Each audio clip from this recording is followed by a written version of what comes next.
اور اس وقت آپ کو بتائیں گے مریم نواز جو بالائی پنجاب کی سیلابی صورتحال کے حوالے سے پی ڈی ایم میں گفتگو کر رہی ہیں۔ آج کل ٹیکنالوجی کا آپ کے پاس ایک پورا انٹیگریٹڈ سسٹم وارننگز کا ہونا چاہیے اور لوگوں کو آگاہ رکھیں، لوگوں کو اویئر رکھیں۔ اب جو نیا سپیل آ رہا ہے، نیکسٹ سپیل جو ہے وہ 21 کو ایکسپیکٹڈ ہے، تو اس کے لیے آج سے ہی پریپریشن کریں۔ اٹس گڈ ٹو نو کہ جو مین ایریاز ہیں لارجلی وہ جو انانڈیٹڈ تھے یا جہاں پہ واٹر پونڈنگ ہوئی ہے، اربن فلڈنگ ہوئی ہے، وہ کلیئر ہیں۔ It is very good to know. اور میں نے بھی یہ چیز دیکھی ہے کہ جہاں دنوں میں ہفتوں بھر پانی وہاں پر کھڑا رہتا تھا، اب ود ان آورز وہ پانی ڈرین ہو رہا ہے، وچ مینس کہ ہمارے جو کمشنرز ہیں، ڈی سیز ہیں، ایڈمنسٹریشن ہے، واسا ہے، وہ سب آن دیئر ٹوز ہیں۔ ڈی سیز کو میں یہ بھی کہنا چاہوں گی کہ آپ کو صرف یہ نہیں کہ آپ کو آفس میں بیٹھ کے آپ اپڈیٹس لے رہے ہیں، آپ جا رہے ہیں فیلڈ میں، مجھے نظر آ رہا ہے، لیکن لوگوں کو بھی پتہ چلنا چاہیے کہ ان کے کمشنرز، ان کے ڈی سیز ان کے ساتھ اس مشکل گھڑی میں ان کے ساتھ کھڑے ہیں، تو آپ کو زیادہ ٹائم جو ہے وہ فیلڈ میں اپنا لگانا چاہیے۔ کل جیلم کی ویڈیوز دیکھ رہی تھی اور میں دیکھ رہی تھی یہ جو چکوال کی ویڈیوز ہیں، طوفانی بارش تھی، بڑی اچھی بات ہے کہ آپ نے اس کو آورز میں کلیئر کیا، تو جہاں پر پانی رہ گیا، چاہے وہ لو لائنگ ایریاز ہیں یا وہ انٹرنل سٹریٹس ہیں یا وہ چھوٹی سڑکیں، ان کو بھی آج کلیئر کریں۔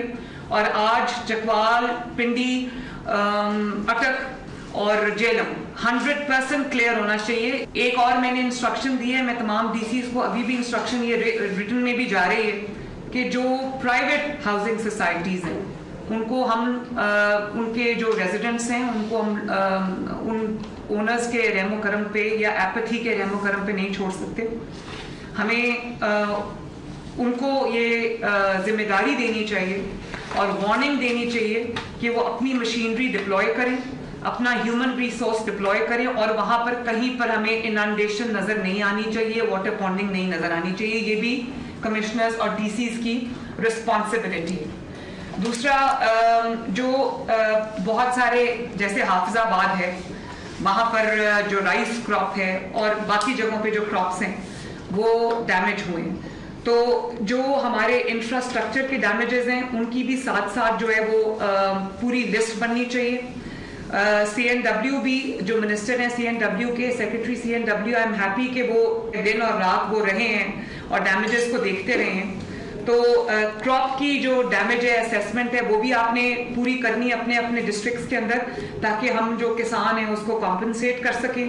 جہاں پر انفراسٹرکچر ڈیمیج ہے اس کو بھی جیسے ہی بارش کا یہ سپیل ختم ہوتا ہے اس کو ریہیبلیٹیٹ کرنا بھی ہماری رسپانسبلٹی ہے، اور اس کے لیے آپ اپنی جو پوری اسیسمنٹ ہے اس کو ریڈی رکھیں۔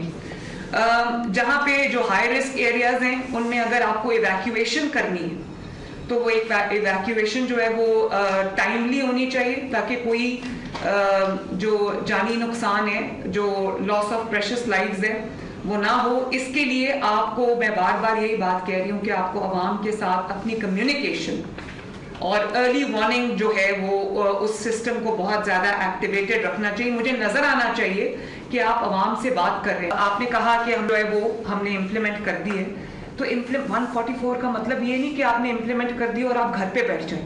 وہاں پر سختی ہونی چاہیے، وہاں پہ آپ کی ویجیلنس ہونی چاہیے، وہاں پہ آپ کی سپرویژن ہونی چاہیے، اور وہاں پہ آپ کی ہونی چاہیے کہ جو بچے ہیں وہ ماں باپ کو بھی بتائیں کہ مساجد میں اعلانات کرائیں کہ ماں باپ منع کریں بچوں کو جو پانی کے پونڈز ہیں یا جو ریورز ہیں ان میں نہانے سے یا نالوں میں نہانے سے منع کریں، نہروں میں نہانے سے منع کریں، اور آپ کی اوور سائٹ اتنی اسٹرکٹ ہونی چاہیے کہ آپ لوگوں کو وہاں پر آنے سے روکیں۔ دوسرا یہ بھی بہت خوشی کی بات ہے کہ ڈی سلٹنگ آپ نے پچھلا پورا سال جو ہے وہ ڈی سلٹنگ کو پراپرلی کرایا ہے۔ اس وجہ سے میں نالا لئی کی میں آپ کو ایگزامپل دیکھتی ہوں۔ ہر سال نالا لئی میں کیونکہ ایک تو سلٹ بہت زیادہ ہوتا تھا، دوسرا جیسے ابھی ڈی سی پنڈی نے بتایا لوگ گاربیج پھینک دیتے ہیں، تو اس وجہ سے نالا لئی میں جو اس کے سراؤنڈنگ ایریاز ہیں وہاں پہ ہفتوں لوگ ڈسپلیسڈ رہتے تھے، وہاں پر بہت زیادہ اوور فلو ہو جاتا تھا نالا۔ اس دفعہ اللہ کا شکر ہے ڈسپائٹ ہیوی رین نالا لئی کی سچویشن جو ہے وہ انڈر کنٹرول رہی ہے۔ کچھ ایک جگہ سے جو آپ نے کہا کہ ایویکویشن ہمیں کرنی پڑی ہے وہ بھی چند گھنٹوں کے لیے تھی. تو آئی تھنک یہ جو ہم نے ڈی سلٹنگ کا پروسیس کیا ہے پورا سال, اس کے بہت اچھے ریزلٹس آئے ہیں اور اس کی وجہ سے ڈیمیج جو ہے وہ کنٹرول ہوا ہے. دوسرا جو ریلیف آپریشنز ہیں, کل میں نے اس کو پورا مانیٹر کیا. اس میں سب کو میں شاباش دینا چاہوں گی. میں نے ویڈیوز دیکھی, میں لائیو دیکھ رہی تھی. تو ہیلی سے بھی ریسکیو کیا گیا, جو ریسکیو پرسنل ہیں 1122 کے اور پولیس کے بھی, ایڈمنسٹریشن کے بھی, انہوں نے بہت میں سمجھتی ہوں کہ ایک اچھے جذبے کے ساتھ, محنت کے ساتھ انہوں نے اپنی ذمہ داری کو ادا کیا. کل میرے لیے ایک بڑا ایموشنل سین تھا جب ایک نیو بورن بیبی کو وہ بچا کے لائے اور انہوں نے اس کے پیرنٹس کے حوالے اس کو کیا. تو آئی تھنک یہ گورنمنٹ کی ذمہ داری ہے کہ وہ لوگوں کو یہ احساس دلائے, ایڈمنسٹریشن کی ذمہ داری ہے کہ وہ لوگوں کو احساس دلائے کہ نہ صرف یہ کہ وہ ان کی ریسکیو کے لیے آ رہی ہے بلکہ ان کی جان اور مال اور ان کی جو جتنی بھی پراپرٹی ہے اس کے تحفظ کے لیے ہم ان کے ساتھ کھڑے ہیں, بلکہ فیلڈ میں موجود ہیں.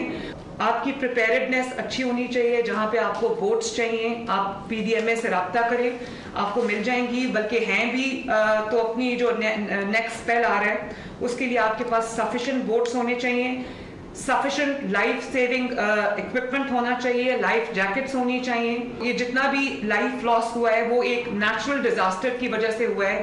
کہیں گھر کولیپس کر گئے ہیں, چھتیں گر گئی ہیں, وہ یا پھر کہیں یہی میں نے جو بات کی ڈراؤننگ سے لوگ فوت ہوئے, اور یا جو الیکٹروکیوشن سے ہوا ہے. لیکن میرے لیے تسلی بخش بات یہ ہے کہ کوئی بھی پنجاب کے اندر گورنمنٹ کی نااہلی یا گورنمنٹ کی غفلت ہے اس وجہ سے کوئی ڈیتھ نہیں ہوئی, اور سب آن ٹوز تھے. سب نے بہت احسن طریقے سے اپنی ذمہ داری نبھائی. یہی میں اپنی ایڈمنسٹریشن سے ایکسپیکٹ کرتی ہوں, یہی میں اپنے ریسکیو سروسز سے ایکسپیکٹ کرتی ہوں, اور یہی میں اپنے تمام اداروں سے جو ہے وہ ایکسپیکٹ کرتی ہوں. تو I hope I have made myself amply clear. اگلے اسپیل کے لیے تیاری کریں, جہاں جہاں واٹر پونڈنگ رہ گئی ہے ان کو کلیئر کریں, اور لوگوں کے درمیان میں رہیں. ان کو ہر ممکن جو مدد ہے, اسسٹنس ہے, وہ پرووائڈ کرنے کی پوری کوشش کریں. اللہ تعالیٰ سب کو اپنی حفظ و امان میں رکھے. Thank you very much everyone. وزیر اعلیٰ پنجاب مریم نواز شریف سے P D M headquarters کے دورے پر خصوصی گفتگو کی گئی. انہوں نے کہا کہ ارلی وارننگ کا مؤثر نظام ضروری ہے. وزیر اعلیٰ پنجاب مریم نواز شریف کی جانب سے خصوصی گفتگو کی گئی. ابھی آپ کو تازہ خبر دیں, پاکستانی عملے کے ساتھ بحری جہاز کو عدم ادائیگیوں کے سبب موزمبک میں گرفتار کر لیا گیا ہے. بیراپورٹ موزمبک میں موجود جہاز گیس فلیکن میں کھانا اور پانی بھی ختم ہو گیا ہے. موزمبک سے جہاز کے کپتان نے غیر معمولی مے ڈے کال دی ہے اور اس کا کہنا ہے کہ عملے کی جان کو خطرہ ہے. جیو نیوز نے پاکستانی کیپٹن کی مے ڈے کال کا ریکارڈ حاصل کر لیا ہے. کیپٹن اسلم, جہاز کے کپتان, کہتے ہیں کہ جہاز کا اے سی بند ہو چکا ہے. جلد ایمرجنسی لائٹس بند ہو جائیں گی, موبائل سے رابطہ منقطع ہو جائے گا. کیا کہنا تھا, سنواتے ہیں آپ کو. Mayday. This is Gas Falcon.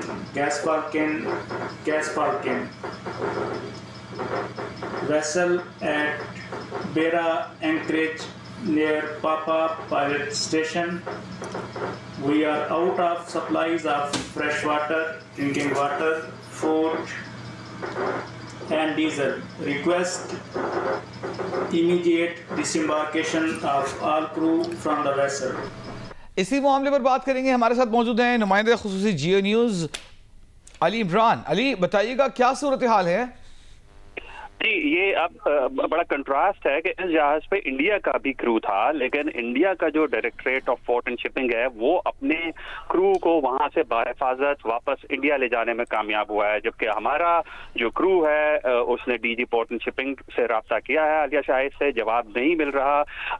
Footages میں آپ دیکھ سکتے ہیں کہ گیس فالکن جہاز جو فوڈ کے اسٹوریجز ہیں, ویجیٹیبل اسٹوریجز ہیں یا میٹ اسٹوریجز ہیں, وہ ٹوٹل ایمٹی ہو چکے ہیں, ٹوٹل خالی ہو چکے ہیں. ساتھ ہی جو پانی کی صورتحال ہے اس کی بھی فوٹیج گیس فیلکن جہاز ہے جو کہ ایک بحری جہاز ہے جو موزمبیق کے بیرا پورٹ پر کھڑا تھا. اس دوران اسے اریسٹ کر لیا گیا ہے. جہاز کو اریسٹ کر لیا گیا ہے. پاکستانی عملہ موجود تھا.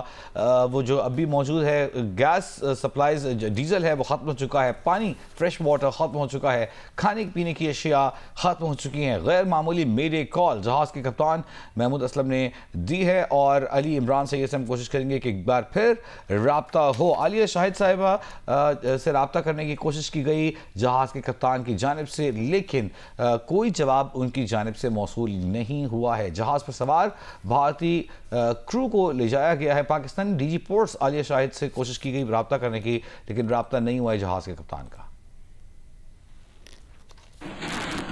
اہم خبر آپ کو دیں, لیبیا کی مسلح افواج کے commander in chief lieutenant general Saddam خلیفہ حفتر کی جی ایچ کیو آمد. فیلڈ مارشل عاصم منیر سے لیبیا کے مسلح افواج کے کمانڈر ان چیف کی ملاقات. آئی ایس پی آر کے مطابق ملاقات میں باہمی دلچسپی کی امور, علاقائی صورتحال پر تبادلہ خیال ہوا. سیکیورٹی چیلنجز اور دفاعی تعاون سے متعلق معاملات پر بھی تبادلہ خیال کیا گیا ہے. پنجاب اسمبلی کے 26 معطل ارکان کی ممکنہ نااہلی کے معاملے پر حکومت اور اپوزیشن کے مذاکرات کامیاب ہو گئے ہیں. ذرائع کا بتانا ہے کہ اسپیکر اسمبلی نے اپوزیشن کے خلاف درخواستوں پر ریفرنس ختم کرنے کا فیصلہ کر لیا ہے. اعظم ملک نمائندہ جی نیوز ہمارے ساتھ موجود ہیں. اعظم, معطلی, نااہلی, مذاکرات اور سب اچھے بچے مل کر بن کر رہنے پر تیار ہو گئے, مذاکرات کامیاب ہو گئے. جی وزیر, آپ نے بالکل ٹھیک کہا. اس وقت کی انتہائی اہم جو خبر ہے وہ یہ ہے کہ حکومت اور اپوزیشن میں ایک بڑا بریک تھرو سامنے آیا ہے کہ پنجاب اسمبلی میں حکومت اور اپوزیشن کے مذاکرات کامیاب ہو چکے ہیں. انتہائی اہم ذرائع نے یہ بتایا کہ اسپیکر پنجاب اسمبلی ملک احمد خان نے اپوزیشن کے خلاف درخواستوں پر ریفرنس ختم کرنے کا فیصلہ کر لیا. آپ کو یاد ہوگا وجی, یہ وہی درخواستیں تھیں جو 3 حکومتی ارکان کی طرف سے کی گئی تھی, جن میں میاں مصطفیٰ شجاع الرحمان جو وزیر ہیں اور احمد اقبال اور افتخار احمد شجر کی طرف سے 3 درخواستیں دائر کی گئی تھی. 63A کے تحت آپ کو یاد ہوگا وہ فیصلہ جو اسپیکر ایاز صادق کے پاس لوگ گئے تھے اور کہا تھا میاں نواز شریف کو نااہل کریں, اسی کو بنیاد بنا کے یہ درخواستیں دائر کی گئی تھی الیکشن کمیشن میں ان 26 ارکان کو نااہل کرنے کے لیے. تاہم اب مذاکرات کی کامیابی کے بعد ایک ڈرافٹ تیار کیا جا رہا ہے اور حکومتی درخواستوں کو معطل کرنے کا یہ ڈرافٹ ہے. واضح ہے کہ یہ ریفرنس ڈراپ کرنے کا جو ڈرافٹ ہے وجی, یہ اسپیکر ملک احمد خان کی منظوری کے بعد جاری کر دیا جائے گا اور اس کے ساتھ ساتھ جو دیگر ان کا اپوزیشن کی طرف سے یہ کہا گیا ہے کہ ان کے ارکان کو جو معطلی ہے وہ بھی ختم کیا جائے تاکہ وہ فیصلہ اسپیکر کے آنے کے بعد کیا جائے. بہت شکریہ اعظم ملک. اور 2 دن میں 2 اچھی خبریں ہیں. حیرت انگیز طور پر پاکستان میں جمہوریت پھل پھول رہی ہے. کل کے پی اسمبلی میں حکومت اور اپوزیشن کا سینٹ کی نشستوں پر اتفاق ہوا. آج پنجاب اسمبلی میں حکومت اور اپوزیشن کا اتفاق ہو گیا.